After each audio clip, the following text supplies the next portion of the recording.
Hari ni kita nak clear betul-betul lah. Kita betul-betul lah kali ni. Macam bisa check out di Carousel. Hop. Botek FNN. Duk ada adalah 80 ke berapa puluh ke aku tak ingat. 80 lebih plus minus. Nak jual murah-murah. Tengok ke Carousel. Nak ambil banyak, main ambil sendiri lagi bagus. Hak ni tak jual lah. Hak ni tinggal last aku nak simpan. Hak ni satu set tak jual. Hak bawah-bawah ni lah. Hak bawah-bawah ni. Ini tak jual ya. Not for sale. Ni kira contoh lah.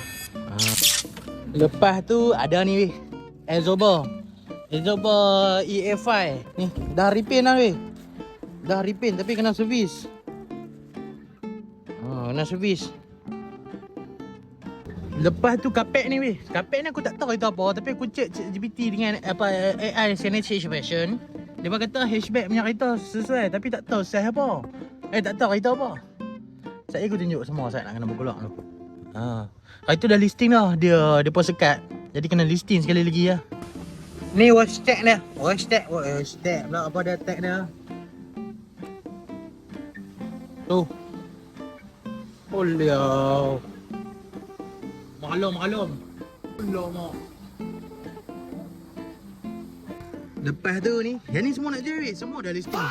Aku tak tahu ni sanitizer apa. Set mirror. Apa helikopter. Tu.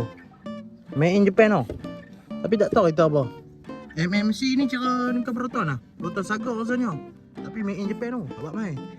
Azoba ni boleh pakai ke tak? Tak boleh pakai, kita tutup pakai Ni kaset-kaset lama. Hampa tengok kat Carousel. Semua dah listing lama ni. Bawah-bawah. Ni PS1 pun nak jual murah-murah. Boleh pakai rezeki. Tak boleh pakai buat display tu. Barang-barang tembaga. Oh lama. Itu yang kita buat video tu. Tu dia. Semua dalam ni macam aduh. CD momok ni aku bagi last dalam lagi hari ni bulan Ogos, Oktober. Kira last Oktober. Kalau tak ada siapa beli aku buang kan. Dah smoke ni. Aku rasa duk mimpi-mimpi hantu ni.